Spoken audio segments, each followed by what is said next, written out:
Hindi kaya siya na ang tatay ninyo? Ang bulong na iyon, nagmula sa isang matandang babae na nakaupo sa gilid ng kalsada, ay parang kidlat na gumuhit sa pandinig ni Noel. Nakaturo ang nguso nito sa kanya, habang kausap ang isang batang babaeng maihawak na lumang manika. Ngunit ang higit na nagpatigil sa mundo ni Noel ay ang babaeng kasama ng bata, ang babaeng minsan niyang tinawag na asawa, ang babaeng 5 taon na niyang hinahanap na parang anino. At ngayon, sa harap niya, tila isa lamang siyang estranghero, hangin na dumaan sa paningin nito. Kararating lang ni Noel sa maliit at tila nakatagong baryo ng San Isidro. Isang tip mula sa isang matandang kakilala ang nagdala sa kanya rito. Isang malayong pag-asa na baka sakaling matagpuan na niya ang mga kasagutan sa 5 taong paghahanap. Ang hangin ay may dalang amoy ng sariwang lupa at mga bulaklak na hindi niya maalala kung saan huling naamoy. Sa di kalayuan, may mahinang awit ng mga bata, isang chore marahil na nanggagaling sa lumang simbahan na natatanaw niya sa dulo ng kalsada. Misa sa baryo, naisip niya. Doon, malapit sa isang maliit na sari-sari store na puno ng mga nakasabit na sitsirya at bote ng soft drinks, may isang babae. Nakatalikod dito sa kanya, abala sa pag-aayos ng buhok ng isa sa 3 batang maliliit na nakapaligid dito. May kung anong pamilyar sa tindig nito, sa paraan ng pagkilos ng mga balikat. At nang dahan-dahan itong lumingon dahil sa tawag ng isa sa mga bata, para bang huminto ang pag-ikot ng kanyang mundo. Ang puso niya ay dumagundong na parang tambol sa pista. Si Mira. Walang duda. Ang hubog ng kanyang mukha, ang paraan ng pagngiti nito sa bata, kahit pa may bahid ng pagod at ilang guhit na ng panahon sa gilid ng mga mata, ay si Mira pa rin. Ngunit iba na. Ang dating Mira na kilala niya ay may ningning sa mata na kayang sindihan ang buong kalawakan. Ang Mirang nasa harap niya ngayon ay simple, nakapantalon lamang at lumang t-shirt, ang buhok ay basta na lang itinali. Pero naroon pa rin ang ganda, ang gandang minsan ay naging dahilan kung bakit inakala niyang natagpuan na niya ang lahat. Mira, halos pabulong niyang tawag, nanginginig ang boses. Ang pangalan nito ay parang dasal na matagal na niyang hindi nabibigkas. Napalingon ang babae sa direksyon niya. Saglit, nakita ni Noel ang kislap ng gulat, o takot ba iyon, sa mga mata nito. Ngunit kasing bilis ng paglitaw, nawala rin ito, napalitan ng isang malamig at malayong tingin. Isang tingin na ibinibigay mo sa isang taong hindi mo kilala, o ayaw mong makilala.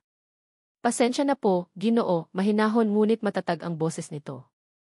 Nagkakamali yata kayo ng tao. Tumalikod itong muli at humarap sa mga bata. Mga anak, halina kayo. Uwi na tayo. Nagsimula itong maglakad palayo, akay ang 2 bata habang ang isa pa ay sumusunod sa likuran. Parang napako si Noel sa kinatatayuan. Nagkakamali? Paanong magkakamali? Ang mukhang iyon, ang boses na iyon paano niya makakalimutan? Ang babaeng pinakasalan niya, ang babaeng nawala na lang na parang bula sa mismong araw ng kanilang honeymoon, 5 taon na ang nakalilipas. Naramdaman niya ang bigat ng mga matang nakatingin sa kanya mula sa mga taong nasa sari-sari store. Ang kaninang bulungan ay tila naging mas malakas na ungol ng mga bubuyog. Biglang tumunog ang kampana ng simbahan, isang malakas at matinis na kalembang na gumising sa kanya mula sa pagkatulala. Kasabay nito, parang pelikulang nag-flashback sa isip niya ang araw ng kanilang kasal. Ang sinag ng araw na tumatago sa stained glass ng simbahan, ang amoy ng puting bulaklak, at si Mira na nakasuot ng simpleng puting bestida, ang mukha'y nagniningning sa saya. Ang imahe na iyon ay malayo sa babaeng nakita niya ngayon, ang babaeng may bakas ng hirap sa mukha, karga-karga ang mga responsibilidad na hindi niya alam kung saan nagmula. Hindi niya napigilan ang sarili. Humakbang siya, mabilis, hinabol ang papalayong figura. Mira, sandali, tawag niyang muli, mas malakas na ngayon, may diin ng desperasyon. Ako to, si Noel. Hindi mo ba ako naaalala? Huminto si Mira sa paglakad, ngunit hindi ito lumingon. Nanatili itong nakatalikod, ang mga balikat ay bahagyang tumaas, tila nagpipigil ng hininga. Ang mga bata ay napahinto rin, nagtatakang nakatingin sa kanya, tapos kay Noel. Ang isa sa mga batang lalaki, ang may mga matang tila hinugot sa sarili niyang mga mata, ay humigpit ang kapit sa palda ng ina. Nang sa wakas ay humarap si Mira, ang mukha nito ay blanko, ngunit may kung anong emosyon sa ilalim ng mga matang iyon na hindi niya mabasa. Galit? Lungkot?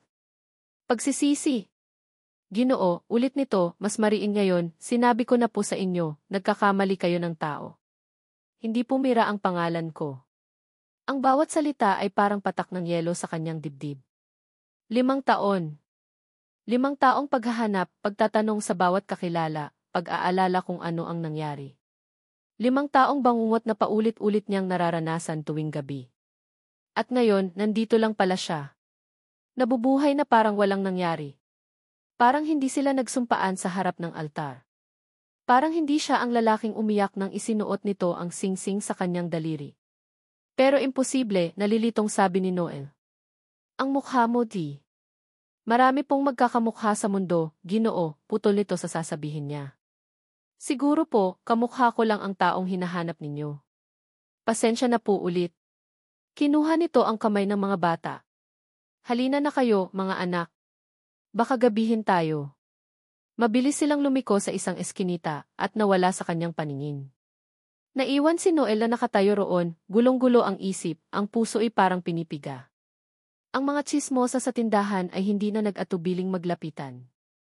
Isang babaeng medyo may edad na maihawak pang walis tingting ang lumapit sa kanya. Sir, ayos lang po kayo, tanong nito, may pag-aalala ngunit may halong usisa sa boses. Kilala niyo po ba si Marian? Napatingin si Noel sa babae, blanko ang ekspresyon. Marian? Opo, sir. Marian ang pangalan niya. Bagong lipat lang sila dito sa San Isidro, mga ilang buwan pa lang. Mula raw sa malayo. Mabait naman si Marian, masipag, kaso mailap.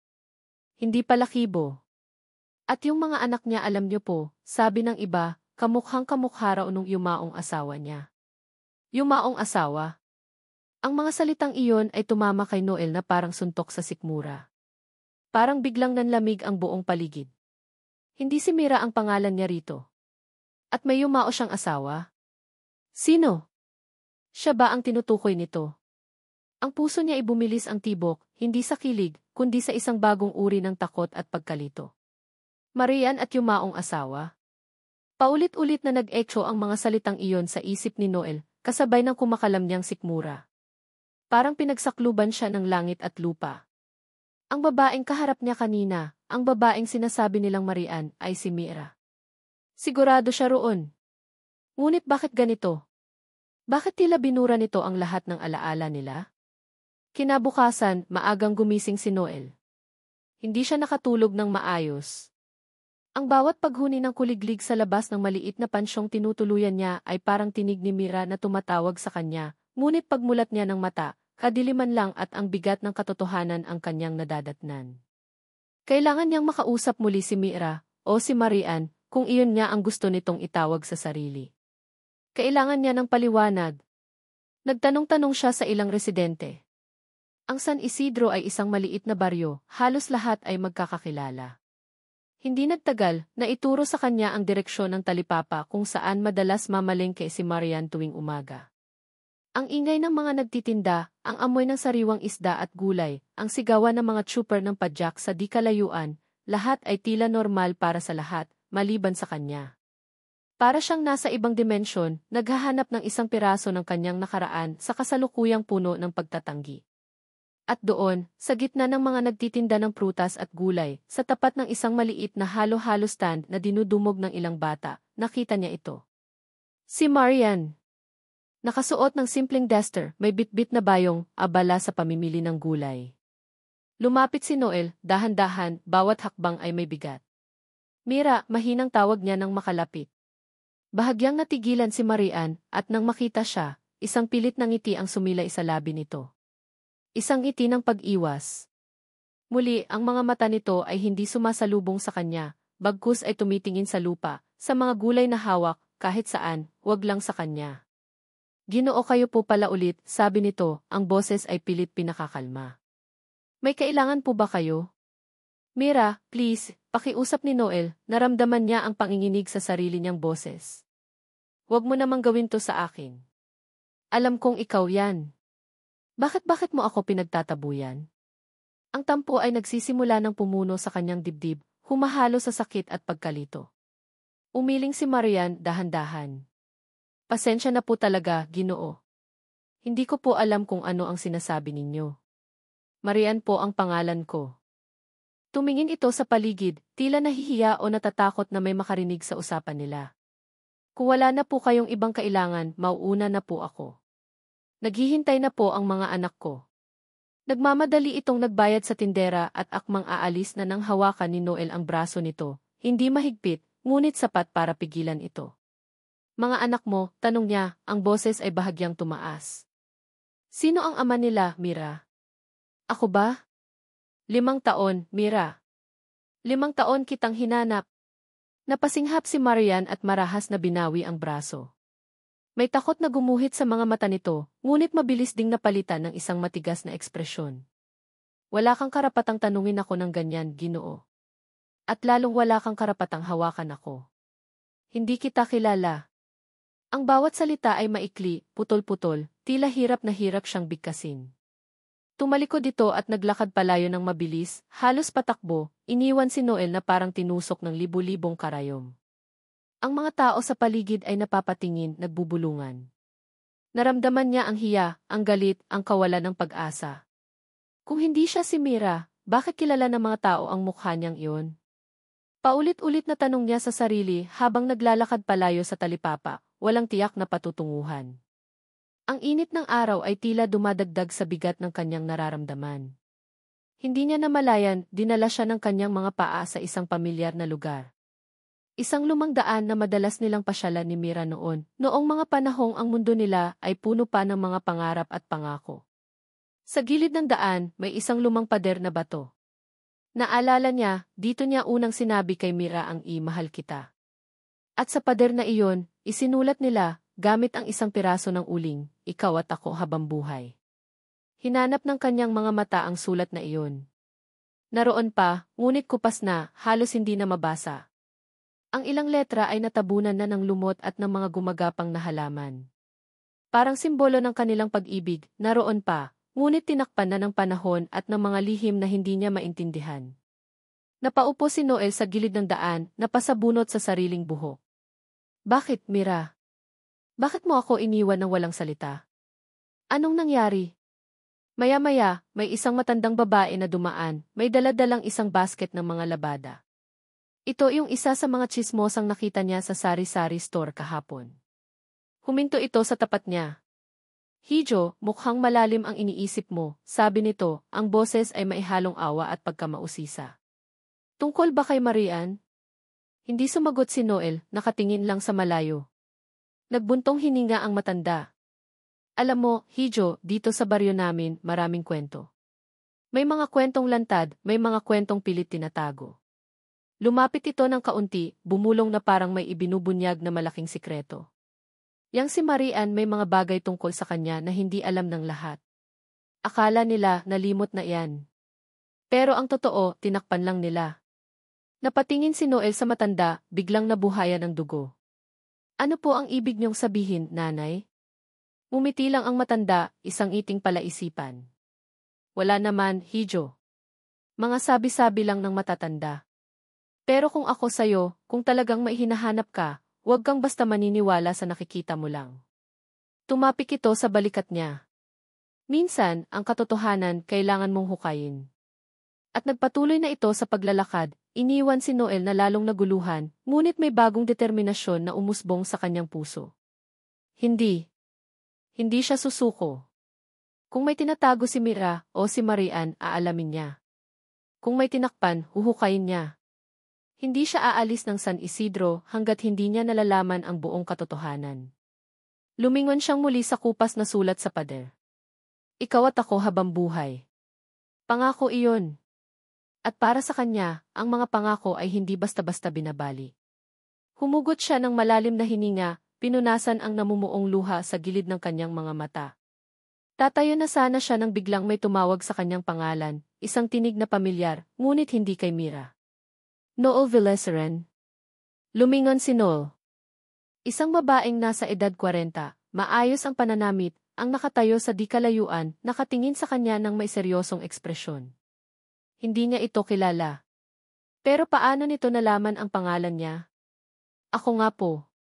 Sino po sila? Magalang ngunit may pagtatakang tanong ni Noel sa babaeng tumawag sa kanya.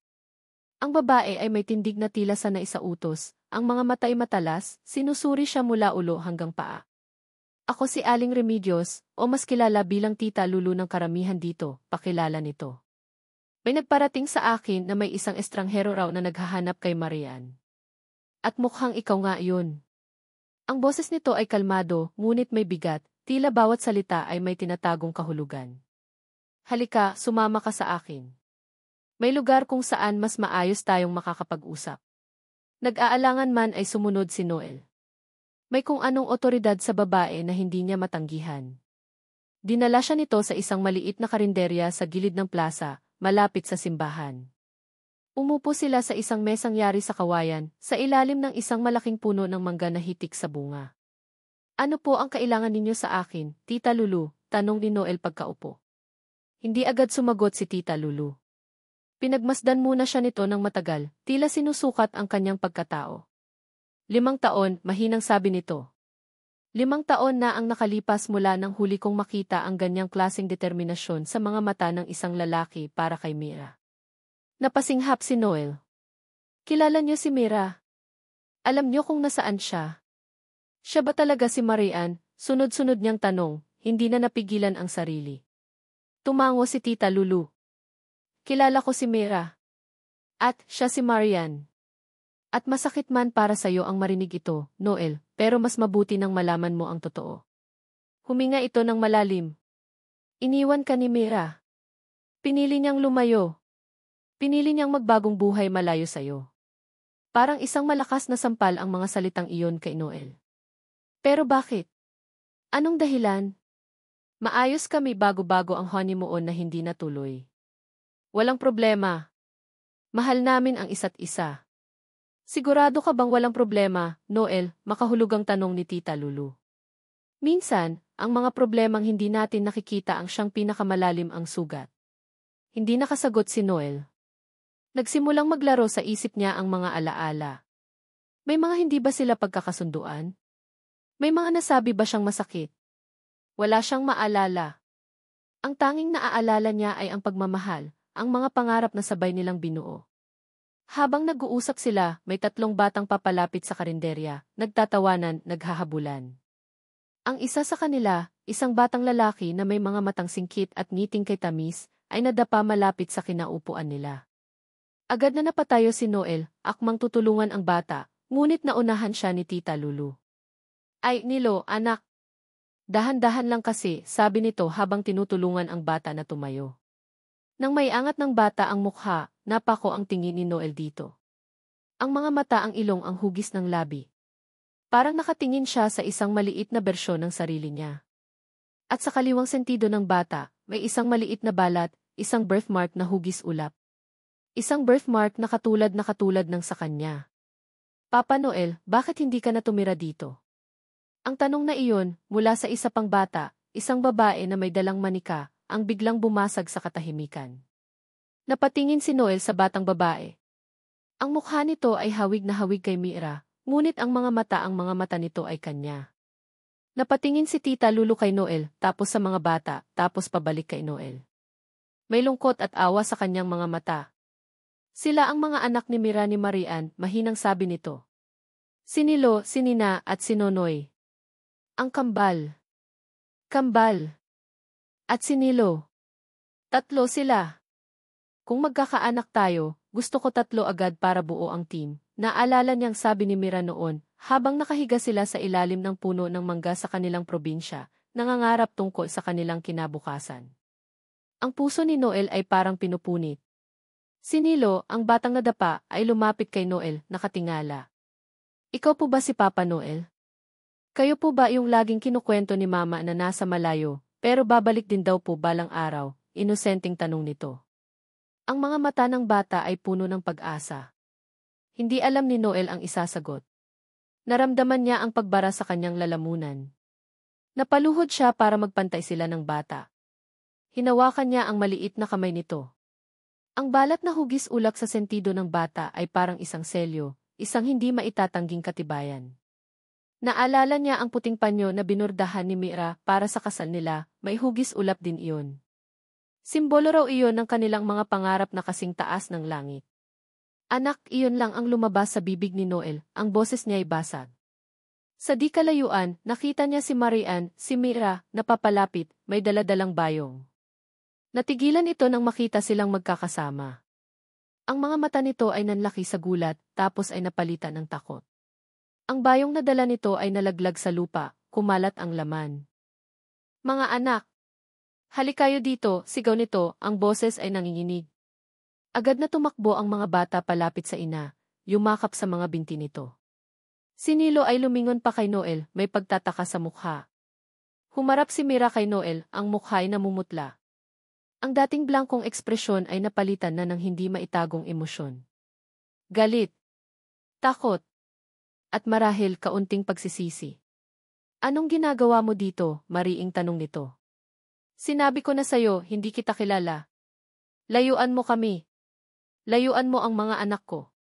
Mga anak ko, ulit ni Noel, dahan-dahang tumayo. Ang gulat ay napalitan na ng nagsisimulang umusbong na selos, at higit sa lahat, sakit.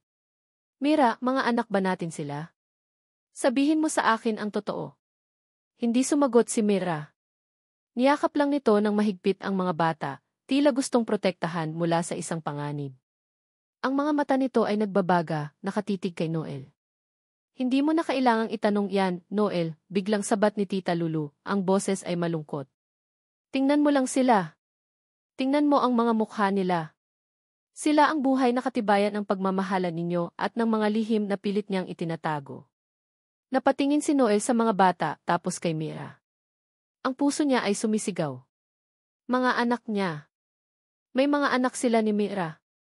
At sa loob ng 5 taon, ipinagkait ito sa kanya. Biglang may naalala si Nilo. Mula sa bulsa ng kanyang shorts, may kinuha itong isang maliit na papel, gusot-gusot na. Iniabot nito kay Noel. Mama said. Papa gave this to her. It's the picture of a happy cloud. Kinuha ni Noel ang papel. Isa iyong lumang resibo at sa likod nito may drawing ng isang ulap na nakangiti. Isang drawing na siya mismo ang gumawa noong minsang nagkukulitan sila ni Mira. Sa ilalim ng ulap may nakasulat na maliliit na letra, pangako, hihintayin kita kahit gaano katagal. Napatingin si Noel kay Mira. Ang mga mata nito ay puno na ng luha, nanginginig ang mga labi.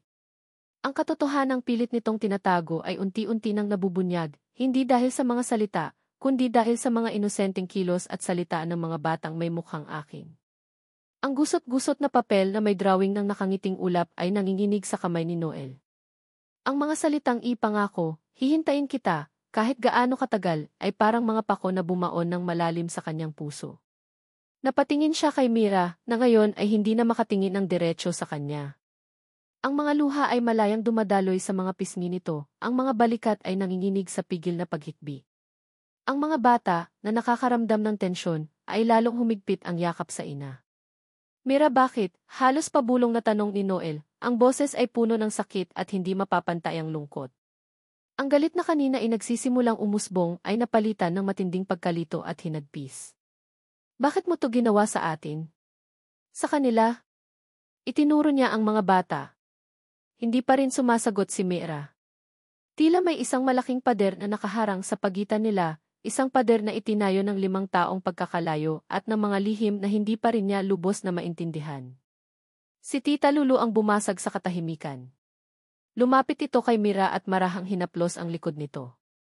Marian, anak, siguro, panahon na para malaman niya ang lahat. Hindi habang buhay maitatago ang katotohanan. At karapatan din ni Noel na malaman kung bakit. Huminga ng malalim si Mira, pinunasan ang mga luha gamit ang likod ng kanyang kamay. Tumingin ito kay Noel, ang mga matay puno ng sakit, pagsisisi, at isang emosyong hindi niya maipaliwanag, takot ba iyon, o pagod na sa pagtatago. Halika, sabi ni Mira sa mahinang tinig, halos hindi marinig. Sa bahay tayo mag-usap. Hindi dito. Kinuha nito ang kamay ng mga bata at nagsimulang maglakad, sumunod naman si Noel at si Tita Lulu, na tila bantay sa isang eksenang matagal nang dapat mangyari. Ang bahay nila Mira ay maliit lamang, yari sa pinagtagpi-tagping yero at tabla, ngunit malinis at maayos sa loob. May mga laruan ng bata na nakakalat sa sahig, mga drawing na nakadikit sa dingding. Isang simpleng tahanan, ngunit ramdam mo ang pagmamahal. Pinaupo ni Mira ang mga bata sa isang sulok, binigyan ng mga lumang libro para libangin. Humarap ito kay Noel, ang dibdib ay mabigat. Si Tita Lulu ay tahimik na naupo sa isang tabi, tila nagbibigay ng espasyo, ngunit handang umalalay. Noel, nagsimula si Mira, ang boses ay nanginginig pa rin. Hindi ko ginustong umalis. Hindi ko ginustong iwan ka. Pero wala akong pagpipilian. Anong ibig mong sabihin? Naguguluhang tanong ni Noel. Ang nanay mo, Noel. Napayuko si Mira, tila nahihirapang bigkasin ang mga salita. Siya ang dahilan. Natigilan si Noel. Ang kanyang ina. Si Doña Esmeralda Villaseran, ang matapobre at dominante niyang ina. Anong kinalaman nito sa pagkawala ni Mira? Si Mama. Anong ginawa niya? Nag-angat ng tingin si Mira, ang mga matay puno ng pait. Noong araw ng kasal natin pagkatapos ng seremonya, habang naghahanda tayo para sa honeymoon, pinatawag niya ako. Sinabi niya na hindi ako karapat-dapat para sa iyo. Na isa lang akong hamak na kasambahay na umakit sa anak ng amo niya. Nakahihiyan lang ang idudulot ko sa pangalan ng mga Villaseran. Bawat salita ni Mira ay parang suntok sa dibdib ni Noel. Naalala niya kung gaano katutol ang kanyang ina sa relasyon nila ni Mira mula pa sa simula. Ang tema ng kihiya at class divide, hindi bagay ang kasambahay sa isang Villaseran, paulit-ulit na sinasabi nito. Pero hindi niya akalain na hahantong sa ganito. Pero hindi iyon sapat na dahilan para iwan mo ako, Mira. Alam mong kaya kitang ipaglaban sa kanya. Alam mong mahal kita, giit ni Noel, ang boses ay tumataas na, puno ng hinanakit. Umiling si Mira, muling tumulo ang mga luha. Hindi lang yun, Noel. Binigyan niya ako ng pera. Isang malaking halaga. Huminto ito, humugot ng malalim na hininga. At sinabi niya na kung hindi ako lalayo, sisiguraduhin niyang hindi ka na makakabangon pa. Gagamitin niya ang lahat ng koneksyon niya para sirain ang negosyo mo, ang kinabukasan mo. At may mas malala pa siyang banta, Noel. Anong banta? Halos pasigaw na tanong ni Noel, naramdaman niya ang pag-init ng kanyang ulo. Sinabi niya na kung magmamatigas ako may mangyayaring masama sa'yo. At hindi ko kakayanin yun, Noel. Hindi ko kakayanin na mapahamak ka dahil sa akin. Si Tita Lulu ang nagsalita. Totoo ang sinasabi ni Mira, Noel. Nakita ko. Ako ang kasama ni Mira noong mga panahong iyon. Isang gabi, bago ang nakatakda ninyong honeymoon, ipinatawag ng ina mo si Mira. Pagbalik niya, umiiyak siya, nanginginig sa takot. May hawak siyang sobrang makapal. At may dala siyang isang maliit na music box basag.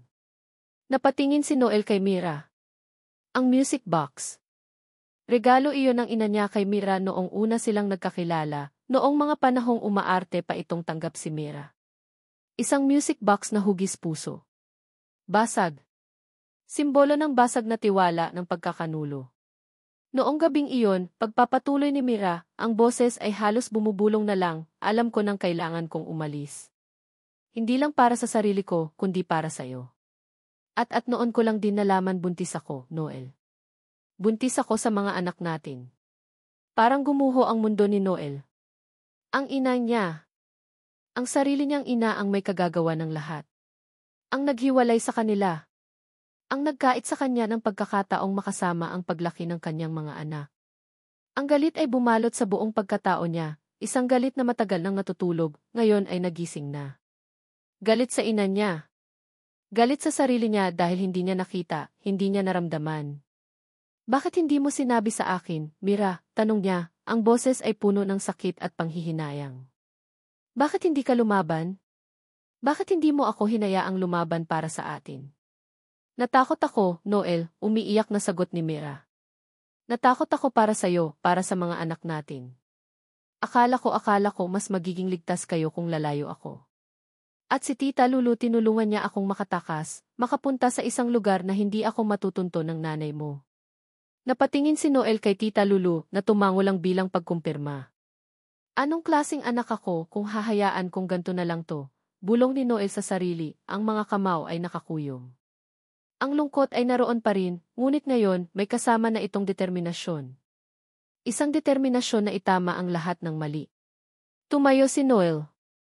Kailangan kong umuwi, Mira. Kailangan kong harapin si Mama. Noel, wag, pigil ni Mira, hinawakan ang braso niya. Baka kung ano pa ang gawin niya sa'yo. Wag mo nang palakihin pa ang gulo. Umiling si Noel. Hindi, Mira. Tama na ang pagtatago. Tama na ang takot. 5 taon na tayong pinagkaitan ng pagkakataon. Oras na para singilin kung sino ang may kasalanan. Humarap siya kay Tita Lulu. Salamat po sa lahat, Tita Lulu. Salamat po sa pag-aalaga kay Mira at sa mga bata. Walang anuman, Noel, sagot ni Tita Lulu, isang maliit na ngiti ang sumilay sa labi. Gawin mo ang tama. Tumingin si Noel kay Mira, sa mga mata nitong puno pa rin ang luha, ngunit may nababanaag ng kaunting pag-asa. Hinawakan niya ang mga kamay nito. Pangako, Mira. Aayusin ko to, para sa atin. Para sa mga anak natin. Bago siya umalis, lumapit siya sa mga bata. Lumuhod siya sa harap nila. Nilo, Nina, Nonoy ako si Papa Noel ninyo. At mahal na mahal ko kayo. Niyakap niya ang tatlo ng mahigpit, ang puso niya ay umaapaw sa pagmamahal at panghihinayang sa mga taong nasayang. Paglabas niya ng bahay, ang araw ay palubog na.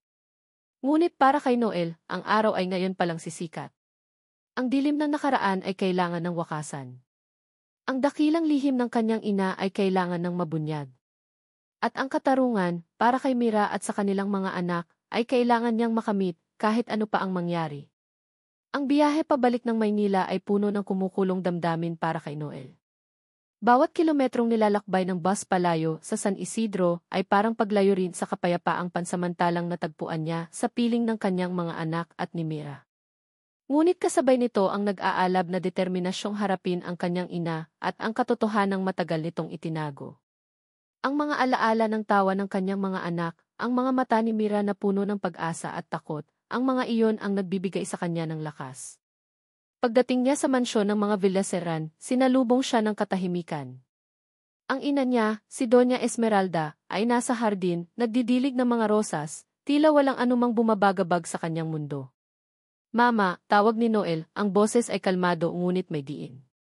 Lumingon si Doña Esmeralda, isang pilit na ngiti ang sumilay sa labi. Noel, anak.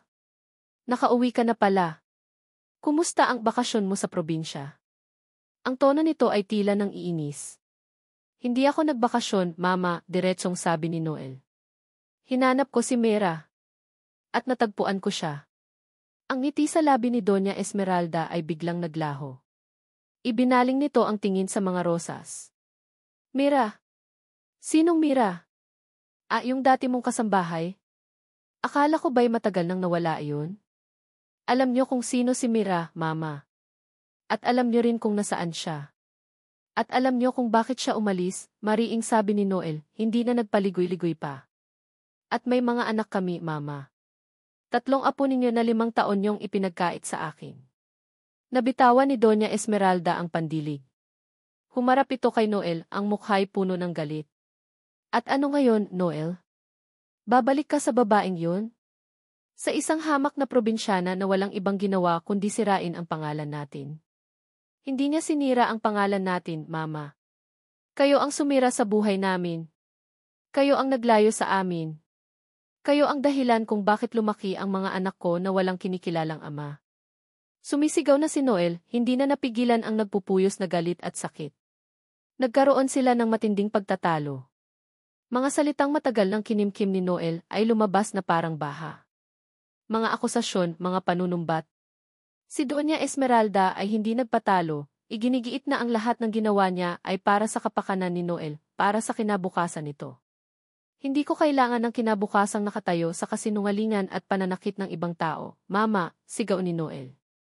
Ang kailangan ko ay ang pamilya ko. Sa gitna ng kanilang mainit na pagtatalo, biglang tumunog ang cellphone ni Noel. Si Tita Lulu ang tumatawag.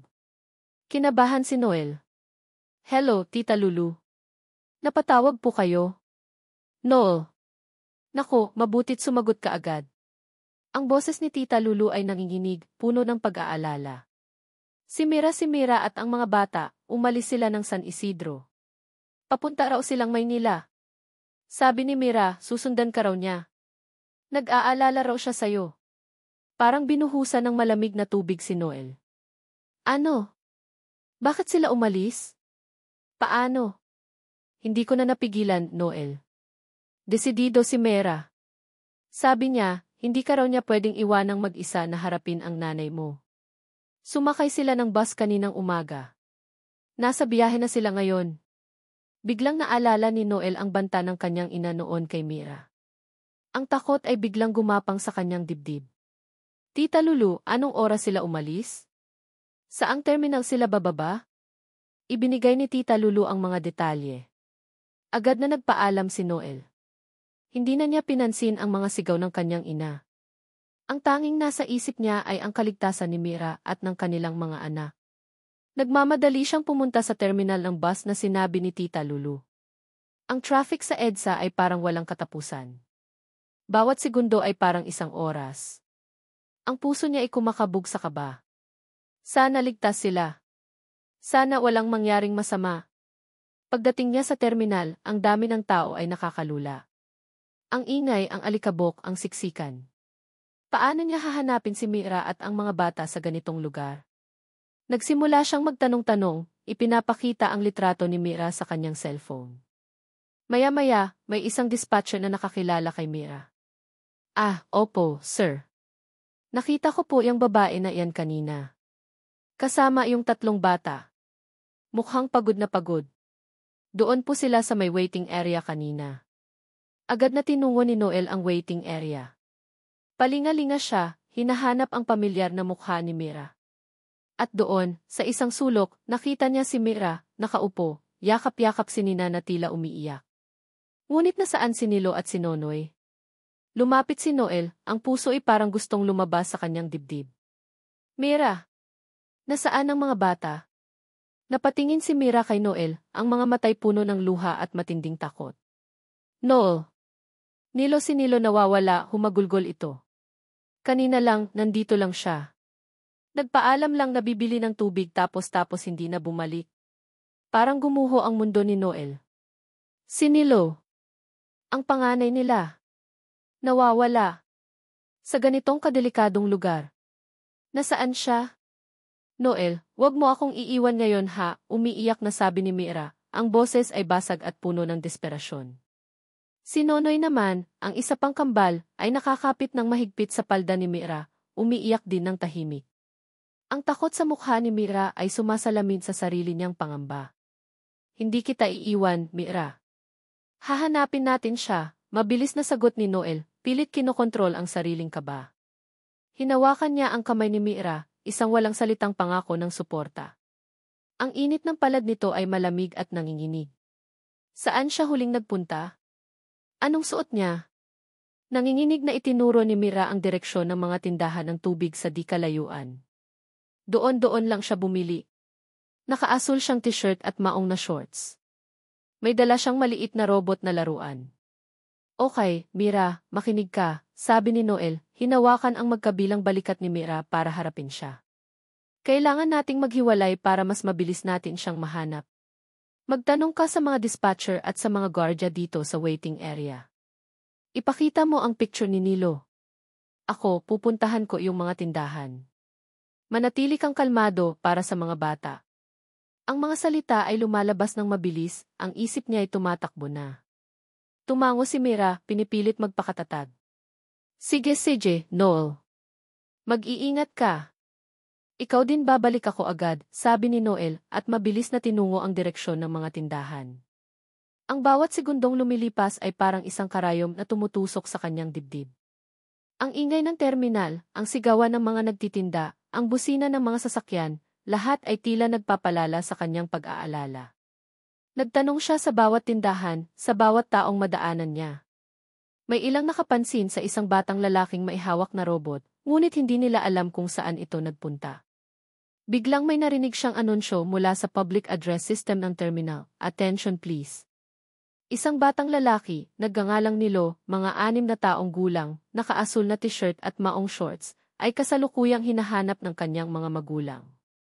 Kung sino man ang nakakita sa kanya, mangyaring ihatid siya sa information desk o sa pinakamalapit na security guard.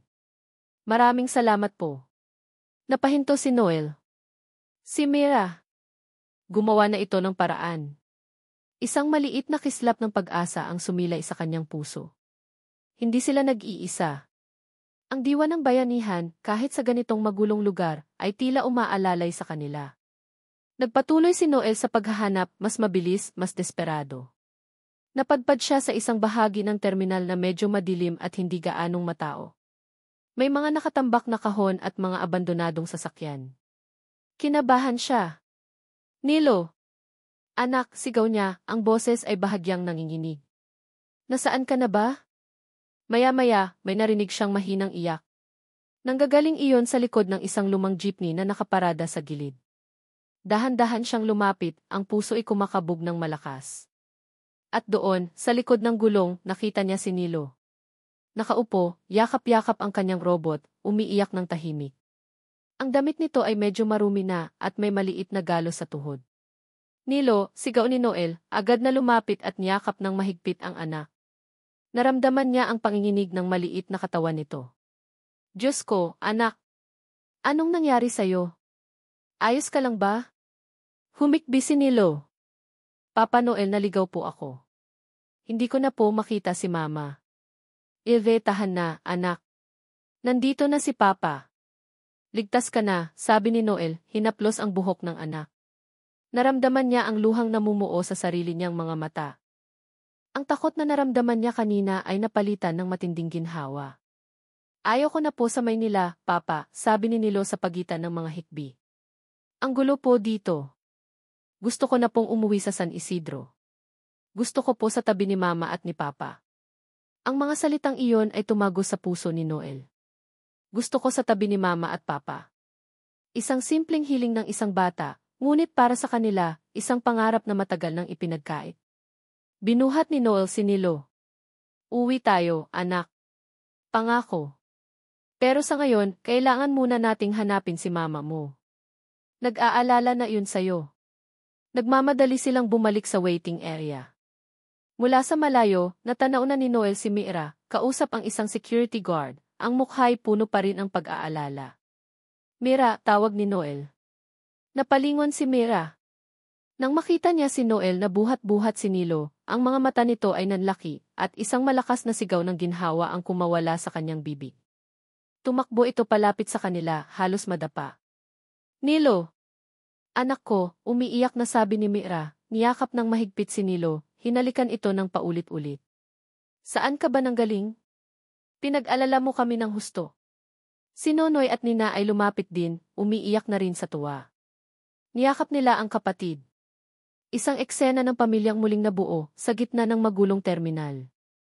Nang medyo kumalma na ang lahat, tumingin si Mira kay Noel, ang mga matay puno ng pasasalamat at isang bagong uri ng emosyon na hindi pa nakikita ni Noel dati.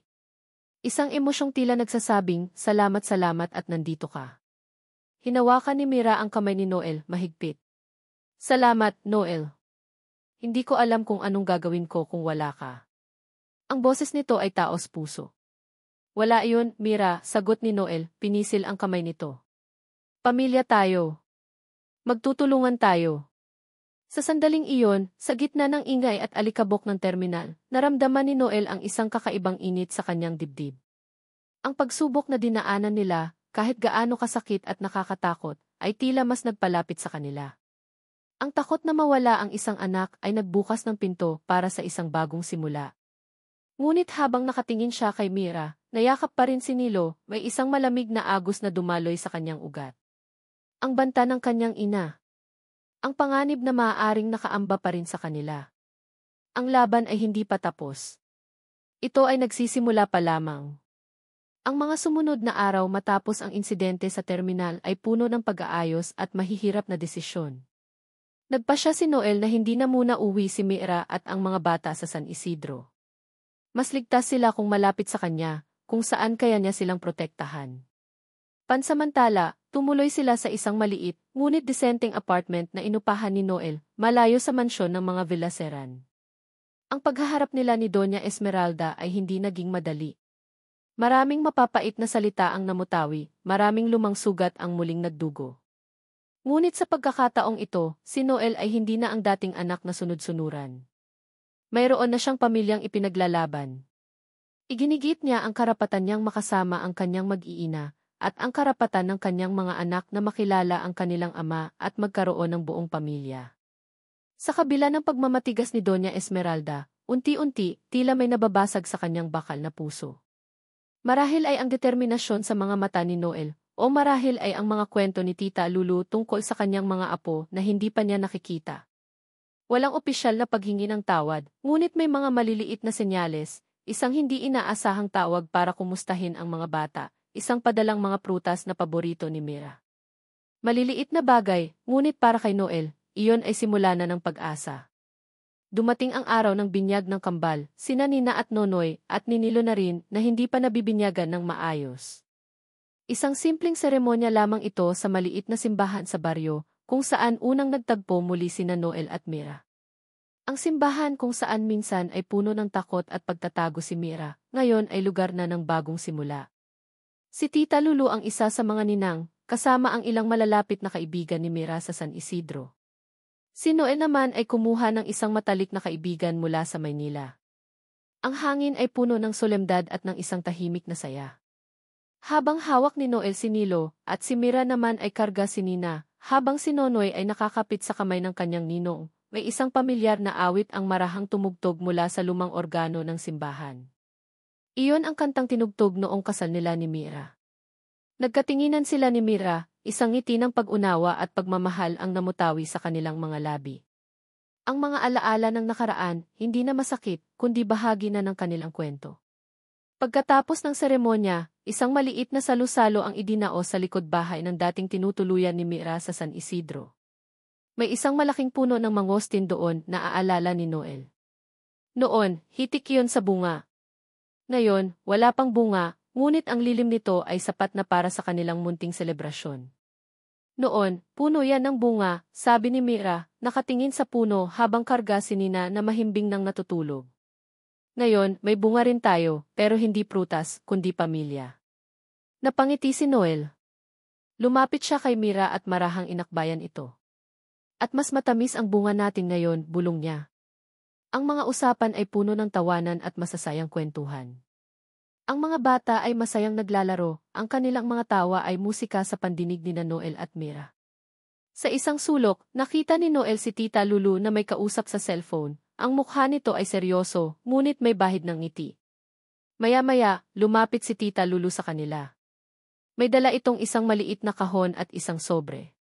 Para sa inyo raw, sabi nito, iniabot ang mga iyon kay Mira. Galing sa nanay ni Noel. Nagkatinginan sina Noel at Mira, parehong nagulat. Dahan-dahang binuksan ni Mira ang sobre. Isang sulat. Mira, mga apo ko, panimula ng sulat, ang sulat kamay ay pamilyar kay Noel, ang sulat kamay ng kanyang ina. Hindi ko alam kung paano sisimulan ito. Marahil, walang salita ang sapat para punan ang 5 taong nasayang, ang sakit na naidulot ko. Alam kong huli na para sa maraming bagay, ngunit nais kong malaman ninyo na sa kaibuturan ng puso ko, nagsisisi ako. Hindi ko man maipakita ng harapan, ngunit umaasa akong sa paglipas ng panahon, mapapatawad ninyo ako. Ang maliit na regalong ito ay para sa binyag ng aking mga apo. Naway lumaki silang mabubuti at mapagmahal na mga bata. At Mira, salamat sa hindi mo pagsuko sa kanila, at sa pagbibigay mo kay Noel ng pinakamagandang regalo sa lahat, isang pamilya. Kasama ng sulat ay isang maliit na gintong kwintas na may 3 maliliit na anghel bilang palawit para sa 3 bata. Hindi napigilan ni Mira ang pagtulo ng kanyang mga luha. Ngunit sa pagkakataong ito, hindi na luha ng sakit, kundi luha ng pag-asa. Tumingin siya kay Noel na nakatingin din sa kanya, ang mga matay puno ng emosyon. Si Mama at bulong ni Noel, hindi makapaniwala. Nandito siya kanina, sabi ni Tita Lulu, umiti. Nakita ko siya sa likod ng simbahan, nakasilip. Hindi siya nagpakita, pero alam kong pinanood niya ang buong seremonya. Iniwan niya lang to sa akin bago siya umalis. Isang mabigat na buntong hininga ang pinakawalan ni Noel. Ang bigat na matagal na niyang pasan-pasan ay tila nabawasan. Hindi pa tapos ang lahat, alam niya iyon. Marami pang sugat ang kailangang hilumin. Ngunit ang sulat na iyon, ang presensya ng kanyang ina, kahit sa malayo, ay isang malaking hakbang. Niyakap ni Noel si Mira. Sabi ko sa'yo, aayusin natin to, bulong niya. Ngumiti si Mira, isinandal ang ulo sa balikat ni Noel. Alam ko. Habang pinagmamasdan nila ang kanilang mga anak na masayang naglalaro sa ilalim ng puno ng mangosteen, naramdaman nila ang isang kapayapaan na matagal na nilang hindi naramdaman. Ang kanilang mga puso, na minsan inawala ng tahanan, ay sa wakas, nagkaroon na ng lugar kung saan sila tunay na kabilang. Biglang napahawak si Mira sa kanyang sentido, bahagyang napapikit. Ayos ka lang, nag-aalalang tanong ni Noel. Medyo nahilo lang ako bigla, sagot ni Mira, ngumiti ng pilit. Siguro sa pagod lang. At sa karga kay Nina kanina, medyo mabigat na rin siya. Huminga ito ng malalim. Ngunit may kung anong kaba ang gumuhit sa dibdib ni Noel. Isang maliit na kaba na nagsasabing baka may iba pang dahilan. Baka ang lahat ng pinagdaanan ni Mira, ang stress at ang pagod, ay may epekto sa kanyang kalusugan. Ang maliit na pagkahilo ni Mira noong araw ng binyag ay nasundan pa ng ilang pagkakataon. Palagi niyang sinasabi kay Noel na pagod lang iyon o epekto ng init ng panahon. Ngunit ang kaba sa dibdib ni Noel ay hindi mapakali. Lihim siyang nagtanong kay Tita Lulu na umamin na ilang beses na ring napansin ang pamumutla at panghihina ni Mira, lalo na kapag napapagod ito ng husto sa pag-aalaga sa mga bata. Isang araw, habang naghahanda sila ng tanghalian, bigla na lang natumba si Mira. Mabuti na lang at nasalo siya ni Noel bago pa tumama ang ulo nito sa sahig. Walang malay si Mira. Ang takot na naramdaman ni Noel ay higit pa sa naramdaman niya noong mawala si Nilo sa terminal. Agad niyang isinugod si Mira sa pinakamalapit na ospital. Ang mga oras ng paghihintay sa labas ng emergency room ay parang walang katapusan. Si Tita Lulu ang dumating para samahan siya at bantayan ang mga bata na pansamantalang iniwan niya sa isang kapitbahay. Bawat tunog ng pinto, bawat yabag ng mga doktor at nurse, ay nagpapakabog sa kanyang dibdib. Nang sa wakas ay lumabas ang doktor, ang mukha nito ay seryoso. Villaseran, sabi nito, ang asawa niyo po ay stable na sa ngayon. Ngunit kailangan po nating magsagawa ng ilang tests. May nakita kaming ilang irregularidad sa kanyang blood pressure at may senyales ng matinding fatigue. Ang mga taon ng stress at marahil ay hindi sapat na nutrisyon noong nagtatago siya, lalo na noong nagbubuntis, ay maaaring nagkaroon ng epekto sa kanyang kalusugan. Gumuho ang mundo ni Noel. Ang lahat ng hirap na pinagdaanan ni Mira, dahil sa pagtatago, dahil sa pag-aalaga sa mga bata ng mag-isa, ay ngayon naniningil. Naramdaman niya ang matinding pagsisisi. Kung nalaman lang niya agad, kung hindi lang naging duwag ang kanyang ina. Sa mga sumunod na araw, si Mira ay nanatili sa ospital para sa mga pagsusuri. Si Noel ay hindi umalis sa tabi niya, maliban na lang kung kailangang umuwi para sa mga bata. Si Doña Esmeralda, nang malaman ang nangyari ay dumalaw. Walang gaanong salita, ngunit ang pag-aalala sa mga mata nito ay hindi maitatago. Siya na mismo ang nag-alok na magpadala ng personal nurse para kay Mira at tumulong sa pag-aalaga sa mga bata. Isang hakbang na hindi inaasahan ni Noel, ngunit tinanggap niya ng may pasasalamat. Nang sa wakas ay lumabas ang resulta ng mga tests, medyo gumaan ang pakiramdam nila. Anemia at chronic fatigue syndrome, iyon ang diagnosis. Walang malubhang sakit, ngunit kailangan ni Mira ng matagal na pahinga, tamang nutrisyon at walang stress na kapaligiran. Habang nagpapagaling si Mira sa bahay, si Noel ang naging pangunahing tagapag-alaga sa kanya at sa mga bata. Sa tulong ni Tita Lulu at ng ipinadalang nurse ng kanyang ina, unti-unting nanunumbalik ang lakas ni Mira. Ang mga araw ay puno ng simpleng kasiyahan, ang pagbabasa ng kwento sa mga bata, ang panonood ng lumang pelikula, ang pagkain ng sabay-sabay sa hapagkainan. Ang mga ordinaryong bagay na iyon ay naging pundasyon ng kanilang muling nabubuong pamilya. Isang hapon, habang nakaupo sila sa maliit nilang sala, pinagmamasdan ang mga batang naglalaro, hinawakan ni Mira ang kamay ni Noel. Noel, sabi nito, ang boses ay mahina ngunit puno ng pagmamahal. Salamat sa lahat. Sa hindi mo pagsuko sa akin sa atin. Ngumiti si Noel. Hindi ako kailanman susuko sa inyo, Mira. Kayo ang buhay ko. Alam mo, pagpapatuloy ni Mira, nung mga panahong nag-iisa ako, may mga gabing gusto ko nang sumuko. Ang hirap. Ang sakit. Pero kapag nakikita ko ang mga mukha ng mga anak natin, nagkakaroon ako ng lakas. Sila ang dahilan kung bakit ako lumaban. At ngayon, sabay na tayong lalaban, Mira. Para sa kanila. Para sa pamilya natin. Lumipas ang ilang buwan. Si Mira ay tuluyan ng gumaling. Ang relasyon ni Noel sa kanyang ina ay unti-unti ring naghihilom, bagamat may mga peklat pa ring naiiwan. Ngunit ang mahalaga, natuto silang magpatawad at magbigay ng pangalawang pagkakataon. Isang umaga, ginising ni Noel si Mira nang may ngiti sa labi. May sorpresa ako sa'yo, sabi niya. Dinala niya si Mira sa lumang simbahan sa San Isidro.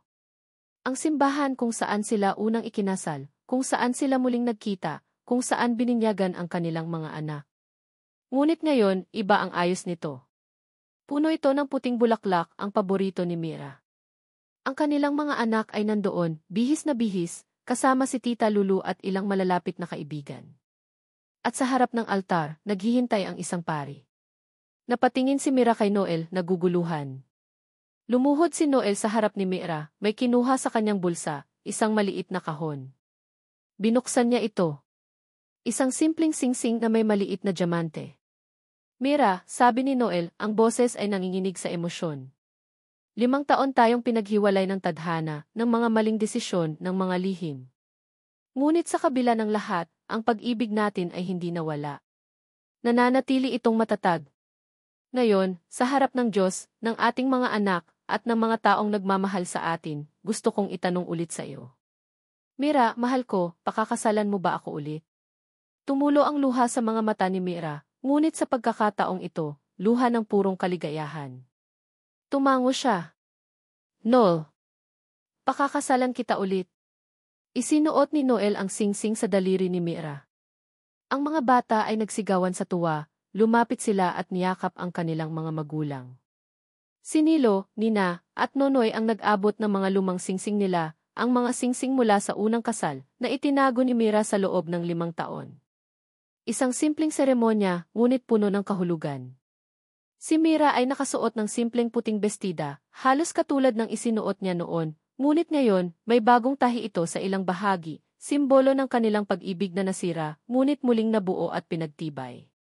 Habang naglalakad sila sa pasilyo, ang mga alaala ng nakaraan ay tila mga aninong sumasabay sa kanila, ang sakit, ang takot, ang lungkot. Ngunit ngayon, natatabunan na iyon ng liwanag ng kasalukuyan, ng pag-asa para sa hinaharap. Ang buong baryo ay tila nakisaya. Ang bawat isa ay may ngiti sa labi, masayang bumabati sa bagong kasal. Pagkatapos ng seremonya, isang masayang salu-salo ang idinao sa plaza. May kantahan, sayawan, at walang katapusang tawanan. Habang pinagmamasdan ni Noel si Mira na masayang nakikipagkwentuhan sa mga bisita, habang ang kanilang mga anak ay masayang naglalaro, naramdaman niya ang isang kapayapaang hindi pa niya naramdaman kailanman. Ang lahat ng sakit, lahat ng hirap ay nagbunga ng isang napakagandang pamilya. Lumapit si Mira sa kanya, hinawakan ang kanyang kamay. Masaya ka ba? Tanong nito, ang mga mata ay nagniningning. Ngumiti si Noel, hinigpitan ang hawak sa kamay ni Mira. Higit pa sa masaya, mahal ko. Tumingin siya sa malayo, sa papalubog na araw. Hindi mahalaga kung kailan ka nawala o kung gaano katagal tayong nagkahiwalay. Humarap siyang muli kay Mira, ang mga matay puno ng pagmamahal. Ang mahalaga nandito ka na. At buo tayo.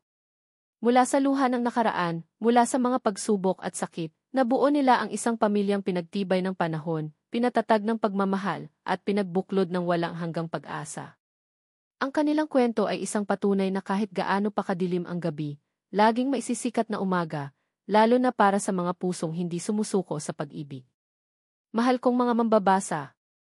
Una sa lahat, mula po sa kaibuturan ng aking puso, maraming salamat sa inyong walang sawang pagsubaybay sa paglalakbay ni Noel at Mira, hanggang sa huling kabanata ng kanilang kwento. Ang bawat pag-click, bawat minuto na inilaan ninyo para basahin ang kanilang mga pinagdaanan, ay napakalaking bagay po para sa akin. Habang isinusulat ko ang kwentong ito, mula sa luha, nagbuo tayo ng isang pamilya, para akong isinasama sa bawat agos ng kanilang damdamin. Naramdaman ko ang kanilang kilig, ang kanilang sakit, ang kanilang pag-asa, at ang kanilang walang hanggang pagmamahalan. Naging bahagi sila ng aking araw-araw, at parang totoong mga kaibigan na sinamahan ko sa kanilang mga pagsubok at tagumpay. May mga pagkakataon na napapangiti ako habang nagtatype, at may mga eksena rin namang hindi ko napigilang mapaluha kasabay ng mga karakter. Ang mula sa luha, nagbuo tayo ng isang pamilya, ay hindi lamang isang simpleng kwento ng pag-ibig. Ito ay salamin ng katotohanang ang tunay na pag-ibig ay kayang magbigay ng pangalawang pagkakataon, na ang pagpapatawad, gaano man kahirap, ay susi sa paghilom ng mga sugat ng nakaraan. At higit sa lahat, ipinapakita nito ang walang kapantay na halaga ng pamilya, ang pamilyang pinipili nating buuin at ipaglaban sa kabila ng lahat ng unos. Isang paalala na kahit sa pinakamadilim na sandali, laging mailiwanag na naghihintay kung hindi tayo bibitaw sa pag-asa at pananampalataya sa isa't isa. Kung napukaw ng kwentong ito ang inyong puso, kung may mga aral o emosyon kayong naramdaman habang binabasa ito, huwag po kayong mag-atubiling ibahagi ito sa inyong mga kaibigan, kapamilya, o sinumang sa tingin ninyo ay makaka-relate o makakakuha ng inspirasyon mula rito. Nais ko rin pong mabasa ang inyong mga saloobin at komento. Ano ang pinakapumatak na eksena para sa inyo? Sinong karakter ang inyong minahal o marahil ay kinainisan, pero natutunang unawain? Anong aral ang baon ninyo mula sa kwento ni Noel at Mira? Ang inyong mga mensahe ay nagbibigay sa akin ng karagdagang inspirasyon para patuloy na lumikha ng mga kwentong tatatak sa inyong mga puso. Muli, maraming salamat po sa inyong lahat. Kayo ang nagbibigay buhay sa bawat salitang aking isinusulat. Hanggang sa susunod nating pagkikita sa mga pahina ng bagong kwento. Nagmamahal. Ang inyong manunulat.